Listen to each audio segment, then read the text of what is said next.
Welcome to Truth for Life. This coming Sunday, many of us will set aside time to celebrate our mothers.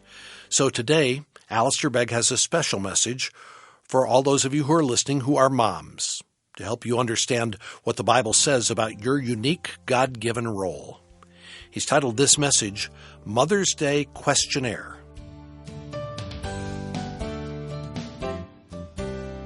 The Bible makes it very, very clear, in fact, in the fifth commandment, that we are to honor our mothers. We're to honor our fathers as well, we recognize that, but mothers are to be honored.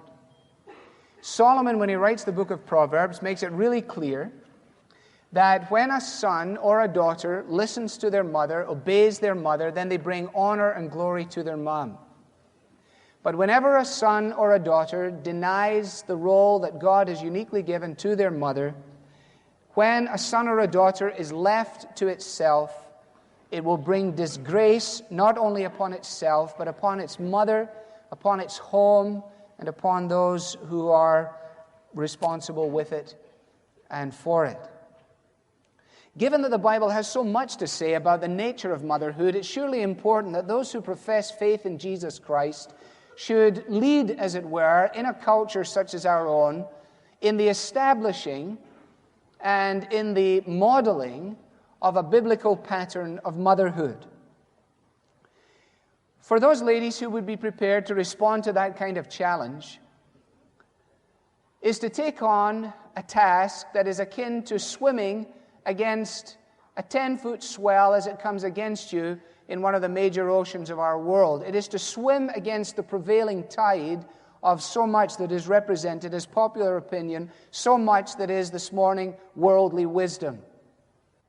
And the consistent denigration of motherhood in our culture is at its most effective when it is subtle rather than blatant. Because after all, saying hi to your mum is something that every professional footballer does whenever the camera goes on him. Being nice to your mom and going to the card shop this weekend is as much a part of America as is apple pie and the stars and stripes.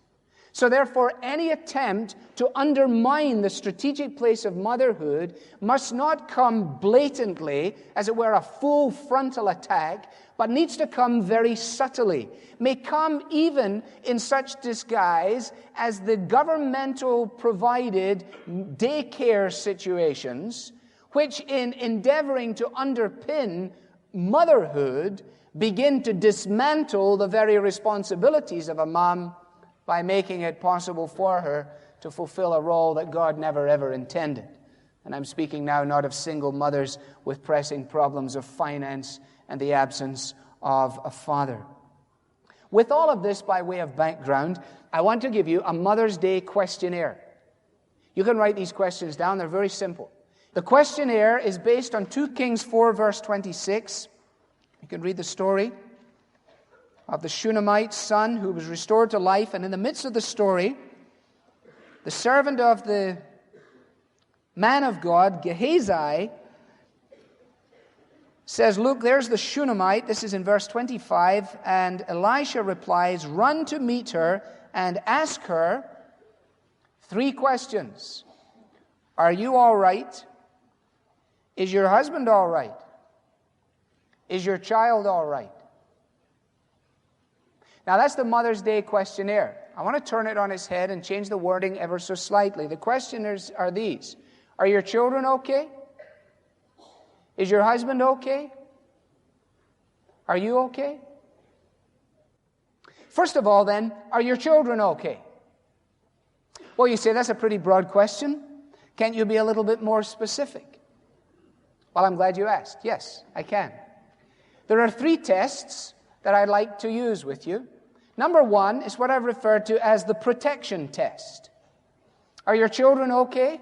Take the protection test. One of the loveliest pictures of protection, which Jesus was happy to use to describe of his own compassion, is that of a hen with her chickens. If you think about it, moms, you are the whole protection thing from day one, right? After all, the child is born in you. God has determined that it would be within your frame that that child would be protected from the moment of conception.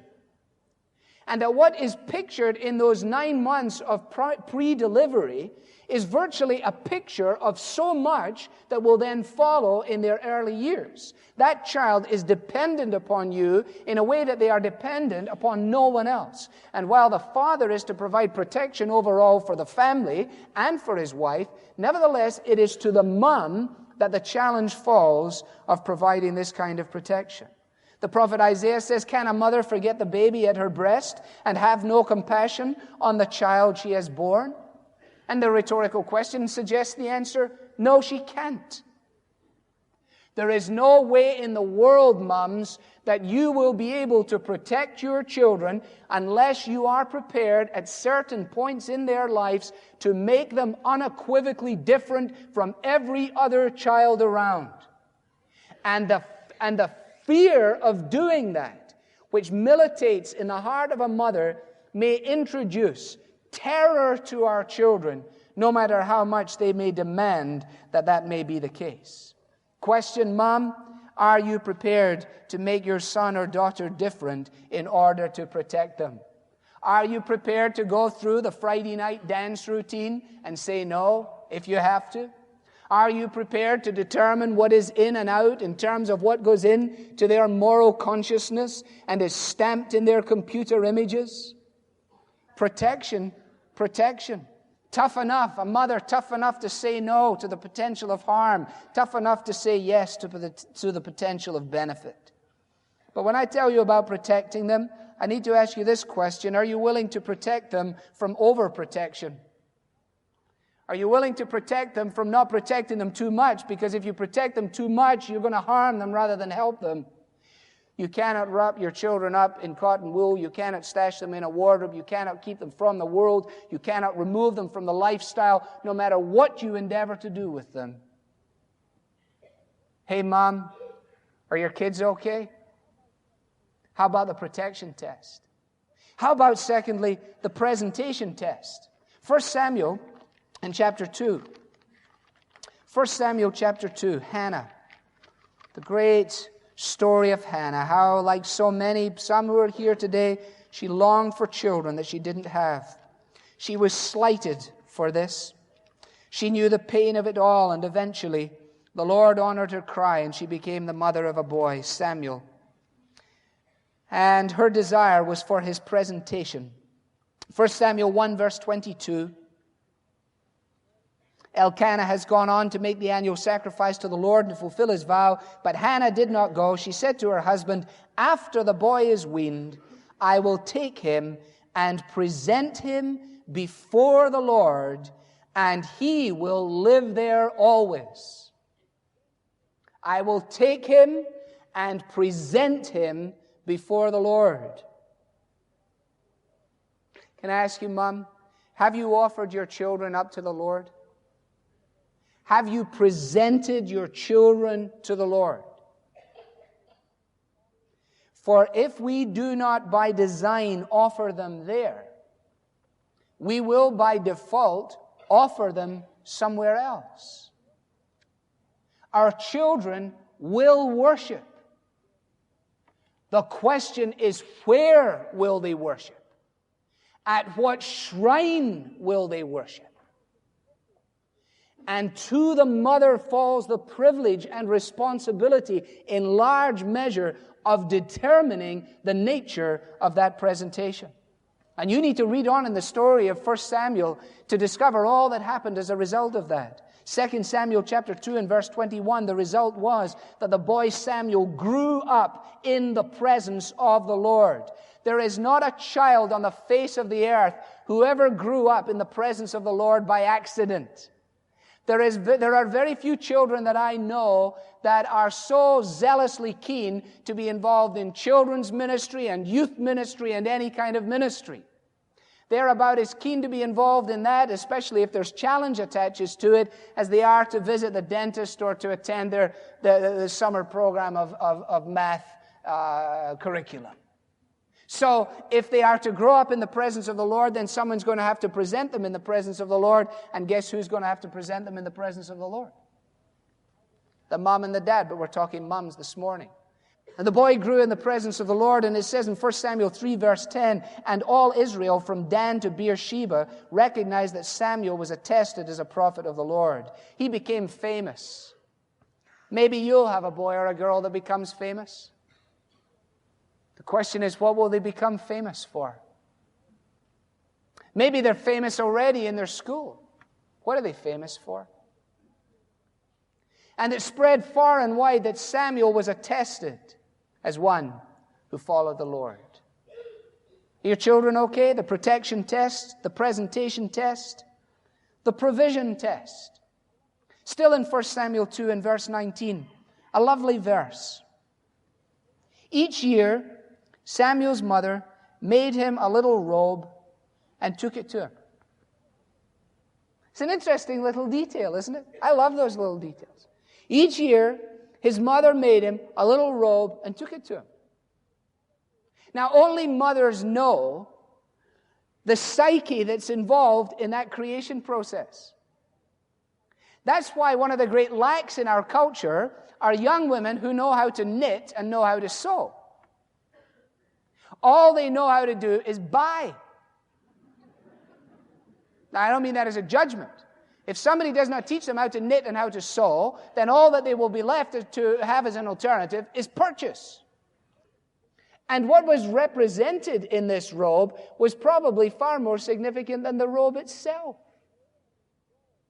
The robe itself would wear and go, but the love and the care and the insight and the prayers and the longings of the mother for her boy was what was represented in the creative process, year by year.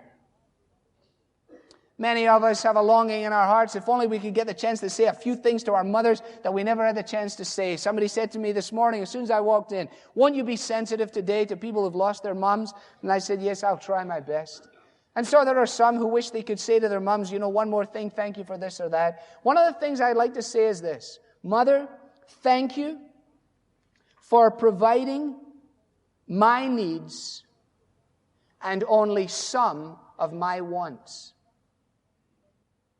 Thank you for not inverting it and providing my wants and only some of my needs. Hey, moms, are your children okay? Protected? Presented? Provided for? Are your kids okay? Secondly, is your husband okay? Oh, you say the average man is 38 around the chest, 32 around the waist, 95 around the golf course, and a general nuisance around the house. I mean, what do you actually mean? I mean, you may have one of those husbands who has started to take over everything in your life. Now he goes to the supermarket for you. He goes around with a calculator and coupons, and he's trying to save you. He just can't believe that someone can spend $16 a minute without using a list. He doesn't understand that shopping is meant to be a spontaneous, compulsive, madcap adventure. He just can't get with it. Guy told me the other day, said, hey, you hate this shopping, don't you? I said, no, I don't mind it. He said, oh, I hate it. He said, I drive my wife to the mall, park the car, sit in the car, sleep. Let her go ahead. I said, oh, that's nice, eh? Spend some quality time, eh? So is your husband okay? You say, ask him. Well, actually, in a very subtle way, I am asking him. Is your husband okay? What about the protection test? Is he protecting you from the fierce attacks of those who would seek to belittle you as one who, because you've committed yourself to motherhood, is apparently doing nothing significant with your life? Is he protecting you from the snare of loneliness by his demonstrable commitment to be your pal? Pal being a protective, present, attentive lover in all the dimensions of love. Is he your pal? Do you know he's your pal? Or does he just tell you he's your pal? Does he give you a card and then live in denial of it? Does he give you a call and never come home? Is he there to protect you from loneliness, from emptiness, from discouragement, from pain, from frustration, from feeling as though the world is about to come right down in on top of your head. How's he doing? Is your husband all right? Is he protecting you from the temptation to self-despair and to failure? Is he commending you in the role that you play as a mother? What about the presentation test? How does he present himself to you, Mom? Does he present himself to you in the way that he was told to in Ephesians chapter 5? To present himself to his wife in the way that Jesus Christ presents himself to and for the church, namely purposefully, sacrificially, selflessly, and exclusively? Do you know that your husband only has eyes for you? Do you know that he is radically committed to faithfulness? Do you know that he is prepared to do what every mom needs him to do for her kids, namely love her with a passion, so that those children may never, ever have cause to doubt the security and the stability of that home? Is your husband okay? You say, my husband isn't even a believer. Well, that's all right. Make sure that you live before him in such a way that it intrigues him, and that slowly and gradually he comes to open up the Scriptures for himself and reads the Gospel of John to find out if his wife has really gone nuts or if she has laid hold of the answer to life. What about in terms of the provision test? What kind of provision is your husband making for you? Is he providing for you emotionally? Or does he not talk? Oh, I don't mean does he talk about the kids? Does he talk about whether they had ensemble? Does he talk about who's picking them up? Does he talk about what happened with the checkbook? Does he talk to you? Does he sing to you? Lean on me when you're not strong. I'll give you help. I'll help you carry on. Or are you out there on your own, Mom? Does he provide for you physically? Does he provide for you financially? Does he provide for you mentally? Is he prepared to read a book although he doesn't like to read just because you like to read? Or does he tell you, hey, you read the books in this house, just pray-see them for me, just tell me what the bottom line is. I'm too busy. Then he's a Philistine and a vagabond. And you should hit him over the head with a large book when you go home.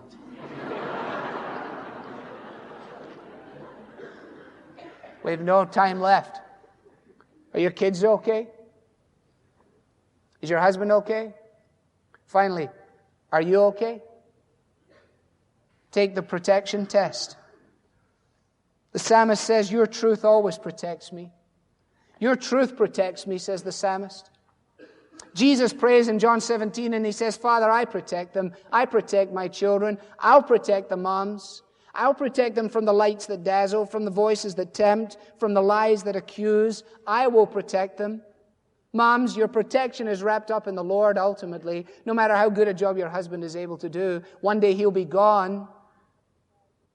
What about the presentation test? Have you made a presentation of yourself lately to the Lord in the task of parenting, in the task of motherhood? You prepared to say with Mary when she found out the news of the arrival of Christ, I am the Lord's servant, may it be to me as you have said? Are you prepared today on this Mother's Day Sunday, just in the silence of your heart, to make a fresh consecration to the task of being a mom? Even though the world thinks it nuts, even though you may not get the applause that you could perhaps benefit from, even though you may not have the support that you might long for, are you prepared today to say, Lord, you are my protector, and I am here to present myself to you today. In the few years that I have to impact my kids, I present myself to the high calling of being a mom. And what about the provision test? You don't live for kisses, do you? You don't live for candy. You don't live for cards. You don't live for bouquets. If you're a godly woman, you live to see your children walk before the Lord in righteousness. That's what you live for. All of a godly woman's hopes in this world are bound up with the children of her motherhood. You will not be remembered by your kids because of the job you did in the marketplace of life. unless you did it because you were a single parent and had no other way to provide for your children. They will thank you for making that kind of commitment. Success in the realm of mothering, it seems to me, comes as a result of giving yourself. I don't want to be crude in any way at all, but in the process of childbearing, there is a major giving of yourself. In the process of child feeding, there is a major giving of yourself. In the process of child rearing, there is a major giving of yourself. Your body will never look the same as it did. And at the end of the day, the memories your children cherish will not have to do with your qualifications, your education, your societal contributions, nor their bikes, nor their little this and that, but their memories will be because you passed the provision test, you provided yourself for them. A woman may retain her figure by refusing to bear a child. A woman may sit in abundance and in affluence by refusing to care for a child. Or a woman can give herself up to the most significant responsibility on the face of the earth in the scheme of human relationships. She can be a mom. Most of the beautiful things in life come by twos and threes, by dozens and hundreds. Plenty of roses, plenty of stars, sunsets, rainbows, brothers and sisters, aunts and cousins. But only one mother in the whole world. Take the Mother's Day questionnaire. Your kids okay? Is your husband okay? Are you okay? I hope you'll have a great, great Mother's Day.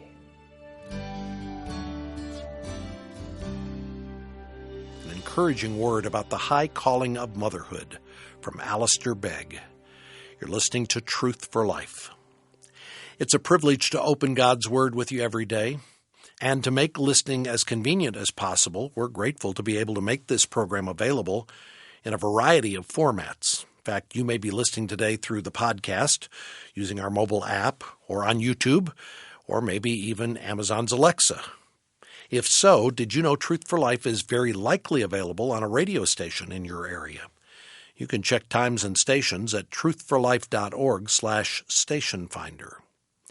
All these options are provided by your fellow listeners, people who donate to support this program. If you've been strengthened in your faith as a result of Alistair's teaching, we want to invite you to pass the gift forward to someone else by donating today. When you do, we want to say thank you with a helpful book, a 31-day devotional on the subject of anxiety. As God's children, all of us have the privilege of bringing our cares before the Lord in prayer. So why is it that so many of us continue to struggle with perpetual worry, even panic attacks? Author and Christian counselor Paul Taudges addresses this question with tenderness and biblical truth, identifying the source of our fears, the key to releasing them, and then the joy that comes from lasting peace. Request your copy of this freeing devotional when you give today. Go to truthforlife.org/donate or call 888-588-7884. Be sure to ask for the Anxiety Devotional. And with the weekend ahead, don't forget Alistair's teaching at Parkside Church is streamed live most Sundays. It's a great way for you to supplement what you're already learning in your local church. To find out if Alistair will be teaching this weekend, check the schedule at truthforlife.org/live. I'm Bob Lepine for Alistair Begg, and all of us at Truth for Life hope you're able to relax and rest this weekend as you spend time with your church family, and have a happy Mother's Day. Join us on Monday as we begin a new study in the book of Jonah titled Man Overboard. Today's program was furnished by Truth for Life, where the learning is for living.